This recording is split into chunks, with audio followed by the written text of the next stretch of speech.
జై శ్రీమన్నారాయణ. ఈరోజు మనం ధర్మపదం గ్రంథములో చాప్టర్ 4 విభాగము 145. ఈరోజు 14వ రోజు యుద్ధం ధర్మాలు చూస్తున్నాం. ఈరోజు సైంధవుడిని అర్జునుడు సంహరిస్తున్నాడు. అది ఏదో ఎలా జరిగిందో చూద్దాం. సజ్జయ శ్రీకృష్ణ పరమాత్మ తన యోగశక్తితో అర్జునుడిని కాపాడుతాను అని అన్నాడు అని చెప్పావు కదా.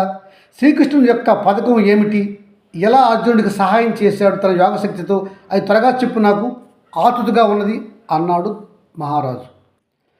అర్జున, చూస్తున్నావు కదా, ఈ దుర్మార్గులు అస్సలు ధర్మంగా యుద్ధము చేయటం లేదు. నీతో ఒక్కసారిగా 4 అతిరథులు 100 మంది మహావీరులు యుద్ధం చేస్తున్నారు. నువ్వు ఒక్కడివైపోయావు. వీళ్ళకి ధర్మం తెలియదు. నువ్వు ఒక్కడివే ధర్మంగా యుద్ధం చేస్తే చాలదు కదా. నీకు నేను ఒక మాట చెప్తాను, విను అన్నాడు. అంటున్నాడు అర్జునుడు, బావా శ్రీకృష్ణ పరమాత్మ, ఏమిటి ఆ మాట, ఏమిటి ఆ రహస్యం చెప్పు అన్నాడు. ఏమీ లేదు అర్జున, నువ్వు ధర్మంగా యుద్ధం చేస్తున్నావు. మరి కూర్వీరులంతా ధర్మంగా యుద్ధం చేస్తున్నారా? నీ ఒక్కడితో వారు పలువురు మహారథులు అతిరథులు వచ్చి యుద్ధం చేస్తున్నారు. వారి ధర్మం లేదు. కనుక నేను ఒక ఉపాయం చేస్తాను, విను. నా యోగశక్తితో కొంచెం సేపు పడమర కొండలలో అస్తమించున్న సూర్యుడిని కనిపించకుండా చేస్తాను.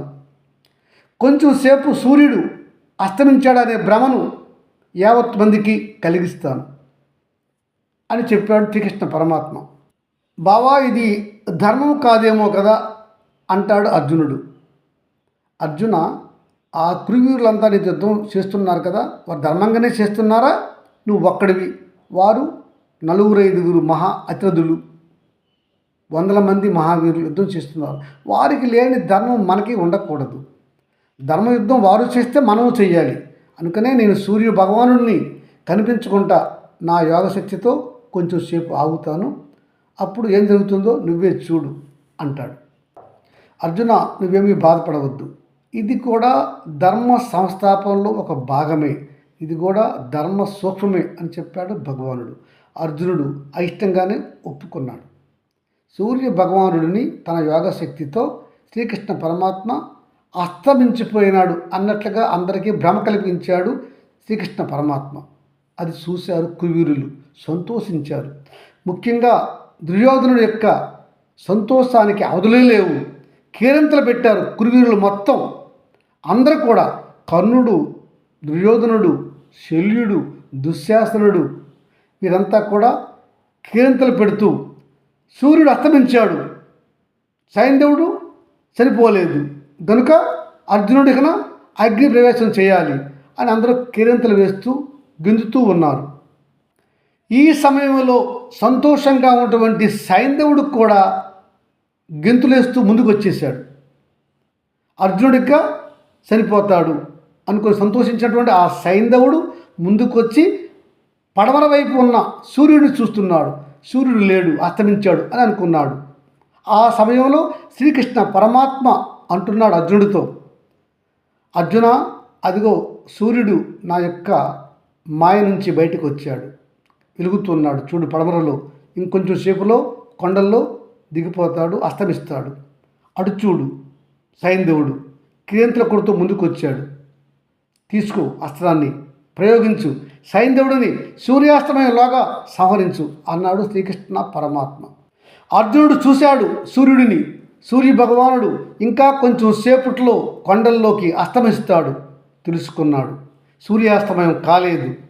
వెంటనే ఒక అస్త్రాన్ని తీసి మంత్రించి తీవ్రంగా నారిని ఆకర్ణాంతము లాగి సైంధవుడి యొక్క కంఠాన్ని గురిపెట్టి విడిచిపెట్టాడు ఫల్గునుడు.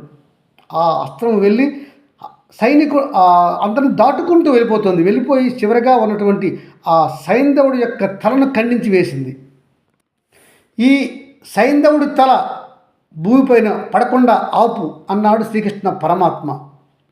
అలాగే కొన్ని శ్రమలతో ఆ తలను గాలిలోనే నిలుపుతున్నాడు శ్రీకృష్ణ పరమాత్మ. ఆదేశం ప్రకారం అర్జునుడు. అయితే ఈలోగా కురువీరులంతా ఏకమై వచ్చి అర్జునుడితో యుద్ధం చేస్తున్నారు. తీవ్రంగా బాణాలు వేస్తున్న అర్జునుడి పైన. బావా, నేను ఈ కురువీరులతో ఒక పక్క యుద్ధం చేస్తూనే ఉన్నాను, మళ్ళా ఒక ప్రక్క ఆ సైంధవుడి తల భూమిపైన పడకుండా ఆపుతున్నాను. ఇలా ఎంతసేపు ఆపాలి నేను? ఏమిటి కారణము చెప్పు అని అడిగాడు అర్జునుడు కృష్ణుడిని. చెప్తున్నాడు కృష్ణుడు, ఈ సింధురాజు సైంధవుడు సామాన్యుడు కాడు. ఇతడు వృద్ధక్షత్రుడు. వృద్ధక్షత్రుడు అనే సింధురాజు యొక్క కొడుకు. ఆ వృద్ధక్షత్రుడు తపస్సు చేసి చాలా మహత్తును పొందాడు. అతనికి పుట్టాడు ఈ సైంధవుడు.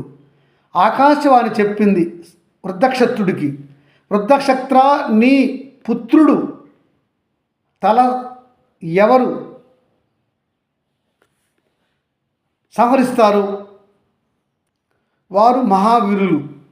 నీ కుమారుడు చేయని అధర్మాలు లేవు కనుక నీ కుమారుడు యొక్క శిరస్సును ఒక మహావీరుడు ఖండించేస్తాడు అని చెప్పాడు.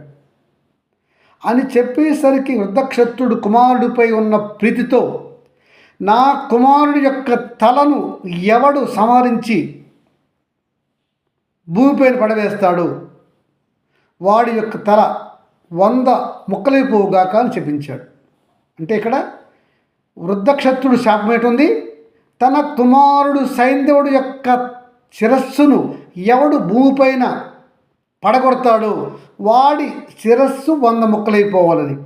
అలా ఉన్నది అతని శాపము అర్జున, అది తెలుసుకో అన్నాడు. గనుక ఈ సైంధవుడు యొక్క తల నీ కారణంగా భూమిపైన పడరాదు. వృద్ధక్షత్రుడి చేతుల గుండా భూమిపైన పడాలి. వృద్ధక్షత్రుడు చనిపోతాడు. అప్పుడు ఆ విధంగా చేయాలి. కనుక నీవు అస్త్రశస్త్రములు వాడితే ఇతని తలస్సు తీసుకొని వెళ్ళి వృద్ధక్షత్రియుడి యొక్క చేతిలో పడవేయలేవు. కనుక నీవు మహా అస్త్రమైనటువంటి పాశుపతాస్త్రాన్ని వాడి ఈ సైంధవుడి తలను ఆ పాశుపతాస్త్రము సహాయంతో వృద్ధక్షత్రుడి చేతిలో పడేట్టు చూడాలి. అతడు నేడు శంతపంచకం అనే స్థలములో తపస్సులో కానీ ఇతర పనుల్లో కానీ ఉంటాడు. గనుక అతని చేతిలో ఈ సైంధవుడు తల పడే విధముగా నీవు పాశుపతాన్ని మంత్రించి ప్రయోగించు అని చెప్పాడు శ్రీకృష్ణ పరమాత్మ అర్జునుడికి. అలా శ్రీకృష్ణ పరమాత్మ చెప్పేసరికి అర్జునుడు తాను మంత్రించి మహా అస్త్రమైనటువంటి పాశుపతాస్త్రాన్ని ఈ సైంధవుడి తలను ఉద్దేశించి వేస్తూ కోరాడు ఆ మహాస్త్రాన్ని.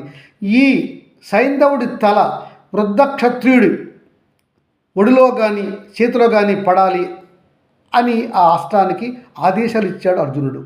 ఆ విధంగానే ఆ మహాస్త్రము పాశుపతాస్త్రము ఆ గాలిలో తేలుతున్నటువంటి సైంధవుడి తలను తీసుకొని వెళ్ళి శంతక పంచకం అనే ప్రదేశంలో తపస్సులో ఉన్నటువంటి వృద్ధక్షత్రుడి యొక్క ఒడిలో వేశాడు.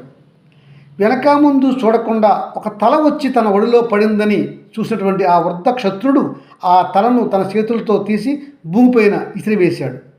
అలా వృద్ధక్షత్రుడు తన కుమారుడి యొక్క మృత తలను భూమిపైన వేయటం వల్ల స్వీయ శాపం వల్ల అతడు తల ముక్కలై చనిపోయాడు.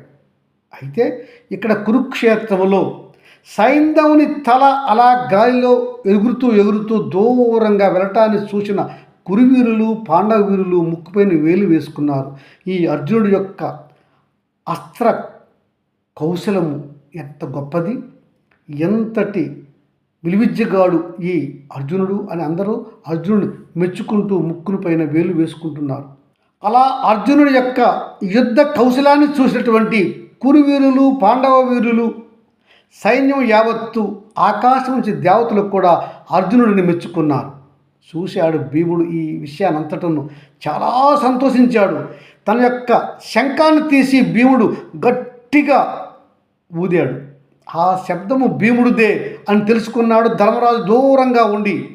అయితే నా తమ్ముడు అర్జునుడు సైంధవుడిని సంహరించట్లో విజయాన్ని పొందాడు, సైంధవుడిని సంహరించాడు అని అనుకున్నాడు, సంతోషించాడు ధర్మరాజు. ఈ భీముడి యొక్క శంఖానాదం విన్నాడు ద్రోణుడు కూడా. అతనికి అర్థమైనది అర్జునుడు ఎవరు ఆపలేరు, అర్జునుడు తప్పక సైంధవుడిని సంహరిస్తాడని ముందే అనుకున్నాడు కదా. అయితే ఈనేడు సైంధవుడిని సంహరించి ఉంటాడు అర్జునుడు అని అతను కూడా అనుకున్నాడు. ఎవరు? ద్రోణాచార్యుడు. సైంధవుడిని సంహరించాడే కానీ అర్జునుడు కొంచెము ముఖము డీలాలో ఉన్నాడు. అర్థం చేసుకున్నాడు శ్రీకృష్ణ పరమాత్మ. అర్జున, నీవు బాధపడవలదు. నేను చేసినటువంటి మాయా ధర్మాన్ని కాపాడడం కోసమే. ఒక్క కురుయుడైనా సరే ధర్మంగా యుద్ధం చేస్తున్నాడా? నువ్వు ఒక్కడో చేస్తుంటే వాళ్ళు పలువురు వచ్చి యుద్ధం చేస్తున్నా నీతో. వాళ్ళకి ధర్మం లేదు కదా. నువ్వెందుకు దాని గురించి ఆలోచిస్తావు? ధర్మ సంస్థాపనలో ఇట్లాంటి చిన్న చిన్న ధర్మ సూక్ష్మాలు ఉంటాయి. నీ ప్రతిజ్ఞ ఏమిటి? యుద్ధ భూమిలో ఉండగా నేను సైంధవుని సంహరిస్తాను అన్నావు కదా. ఆ విషయం వారికి తెలుసు. మరి అర్జునుడు ఇలా ప్రతిజ్ఞ చేశాడని తెలుసుకున్న ఆ సైంధవుడు యుద్ధభూమి నుంచి పారిపోయాడా? లేదే, యుద్ధభూమిలో ఉన్నాడు కదా. మరి వాడికి లేని భయం నీకెందుకు? యుద్ధభూమిలో ఉండి ఆ సైంధవుడు దొంగసాటుగా నీపైన అస్త్రశస్త్రాలు వేయలేదా? అది వాడికి ధర్మమా? పెద్దదైన ధర్మాన్ని కాపాడడం కోసము ఇలా యుద్ధ సమయాల్లో చిన్న చిన్న అధర్మాలు చేయవచ్చును. ఎందుకంటే ఎదుటివారు పెద్ద పెద్ద అధర్మాలు చేస్తున్నప్పుడు మనం చిన్నపాటి అధర్మం చేసైనా పెద్దదైన ధర్మాన్ని కాపాడాలి కదా. ఇది ధర్మసమ్మతమే. దానిలో నువ్వు అనుమానపడవలసిన పని ఏమీ లేదు. ప్రపంచానికి యావత్ విశ్వానికి మేలు జరిగే ఏ పెద్ద ధర్మాన్ని చేసినప్పుడైనా సరే చిన్న చిన్న హింస, అధర్మము, అసత్యాలు వస్తాయి. వాటిని మనం సహించాలి. పెద్దదైన ధర్మాన్ని మనం కాపాడాలి. అదే కదా ధర్మ సూక్ష్మం. ముళ్ళుని ములుతోనే తీయాలి అనే సూత్రం నీకు తెలుసు కదా. నీ కుమారుడు అభిమన్యుడు అధర్మంగా చనిపోయాడు. మహావీరుడు. అతడు అలా చనిపోవడానికి కారణం ఎవడు? ఈ బృహద్దదుడే. బృహద్దదుడు అంటే సైంధవుడు కదా. మరి వాటిని అధర్మంగా మనం ఏం చంపాము? చిన్నపాటి అధర్మం. పెద్దదైన ధర్మాన్ని కాపాడేలా చేసాం కనుక నువ్వు ఆ విషయం మర్చిపో అని శ్రీకృష్ణ పరమాత్మ ధర్మ సూక్ష్మాన్ని బోధించాడు అర్జునుడికి.